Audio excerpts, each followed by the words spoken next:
ADRE cut off, ADREৰ recruitment, ADREৰ যি appointment letter বিতৰণ, ADREৰ viva কেতিয়া অনুষ্ঠিত হ'ব, স্কিল টেষ্ট কেতিয়া অনুষ্ঠিত হ'ব, এই সকলো বিষয়ে মুখ্যমন্ত্ৰীয়ে এটা মন্তব্য আগবঢ়াইছে। লগতে তেওঁ গ্ৰেড 4 যিসকলে চাকৰিত, যিসকলে এতিয়া ADRE প্ৰথম পৰ্যায়ৰ পৰীক্ষাটো পাছ কৰিছে, তেওঁলোককো সাৱধান বাণী শুনাই পেলাই এটা বিজ্ঞপ্তি দিছে। সেই সকলো বিষয়ে মই এই ভিডিঅ'টোত দেখুৱাই যাম। আপোনালোকে ভিডিঅ'টো শেষলৈকে চাব, স্কিপ নকৰাকৈ চাব, আৰু যদি ভিডিঅ'টো ভাল পায় লাইক কৰি দিব, শ্বেয়াৰ কৰি দিব, ছাবস্ক্ৰাইব কৰি দিবলৈ নাপাহৰিব।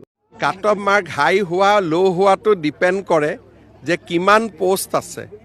গতিকে কাট অফ মাৰ্কটো ল' হাই কোনেও নকৰে। যদি 5,000 পোষ্ট আছে, 5,000ৰ বিপৰীতে 10,000 মানুহ অৰেলত আহিব, গতিকে 10,000 হৈ যোৱাৰ লগে লগে এইটো কাট অফ হৈ যায়। কাট অফ মাৰ্কটো হাই আৰু ল' কোনেও কৰিব নোৱাৰে। এইটো মেৰিটৰ ওপৰত ডিপেণ্ড কৰে। বেছি যদি চোকা ল'ৰা 10,000ৰ ভিতৰত সোমাই যায়, তেওঁলোকে কাট অফ মাৰ্কটো উঠাই দিয়ে। এইটো কাট অফ মাৰ্ক এনেকুৱা নহয় যে কোনোবাই নিৰ্ধাৰণ কৰি দিয়ে। এইটো কাট অফ মাৰ্ক পৰীক্ষাৰ মেৰিটে নিজে নিজে নিৰ্ধাৰণ কৰে। এইটো চৰকাৰে নিৰ্ধাৰণ কৰি দিয়া বস্তু নহয়। নিযুক্তি লাহে লাহে হ'ব। এতিয়া আকৌ মে' মাহত, এতিয়াতো এপ্ৰিলত পঞ্চায়ত ইলেকশ্যন হ'ব, সেই সময়তো অৰেল নহয়, মে'ত অৰেল হ'ব। যিমান পোষ্ট আছে তাৰ দুগুণ ল'ৰা ছোৱালী পাছ কৰিছে। এদিনত 100জনতকৈ বেছি অৰেল ল'ব নোৱাৰি। 1.5 মাহ অৰেল চলিব। গতিকে জুনৰ মাহটো অৰেলত যাব। এতিয়া মই মুখত কোনো ডেট দিব খোজা নাই, তেতিয়া আকৌ মানুহে ক'ব আপুনি জুলাই বুলি কৈছিল। কিজানি জুলাই নহয়, আগষ্টতো হ'ব পাৰে। গতিকে আমাৰ কাৰ্যকালতে নিযুক্তি হ'ব।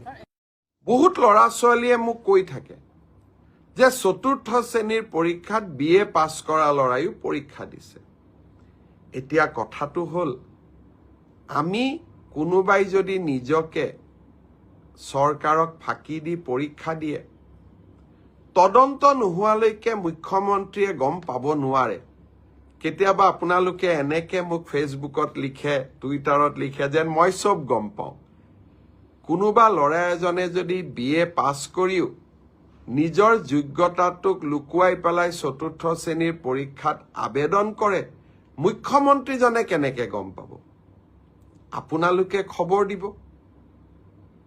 আপোনালোকক আমি সুবিধা দিম যে এনে যিসকল লোকে আপোনালোকে দেখিব যে লিখিত পৰীক্ষাত পাছ কৰিছে, কিন্তু এডুকেশ্যনেল কোৱালিফিকেশ্যনক তেওঁলোকে লুকুৱাই ৰাখিছে, আমি সুবিধা দিম আপোনালোকক অভিযোগ দিয়াৰ বাবে, যাতে অৰেল পৰীক্ষা হোৱাৰ আগতে বা মৌখিক পৰীক্ষা হোৱাৰ আগতে আমি আপোনালোকৰ অভিযোগবোৰ নিৰ্দিষ্ট ইউনিভাৰ্চিটি লগত কথা পাতি আপোনালোকৰ অভিযোগবোৰ যাতে আমি নিষ্পত্তি কৰিব পাৰোঁ।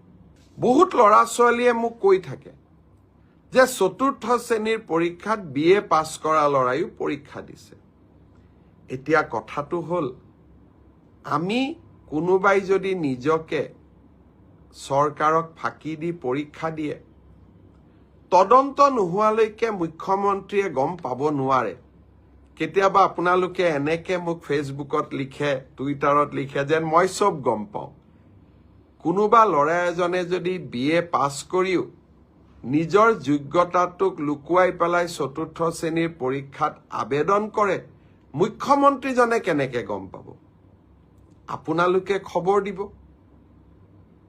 আপোনালোকক আমি সুবিধা দিম যে এনে যিসকল লোকে আপোনালোকে দেখিব যে লিখিত পৰীক্ষাত পাছ কৰিছে, কিন্তু এডুকেশ্যনেল কোৱালিফিকেশ্যনক তেওঁলোকে লুকুৱাই ৰাখিছে, আমি সুবিধা দিম আপোনালোকক অভিযোগ দিয়াৰ বাবে, যাতে অৰেল পৰীক্ষা হোৱাৰ আগতে বা মৌখিক পৰীক্ষা হোৱাৰ আগতে আমি আপোনালোকৰ অভিযোগবোৰ নিৰ্দিষ্ট ইউনিভাৰ্চিটি লগত কথা পাতি আপোনালোকৰ অভিযোগবোৰ যাতে আমি নিষ্পত্তি কৰিব পাৰোঁ। বহুত ল'ৰা ছোৱালীয়ে মোক কৈ থাকে যে 4ৰ্থ শ্ৰেণীৰ পৰীক্ষাত BA পাছ কৰা ল'ৰাইও পৰীক্ষা দিছে।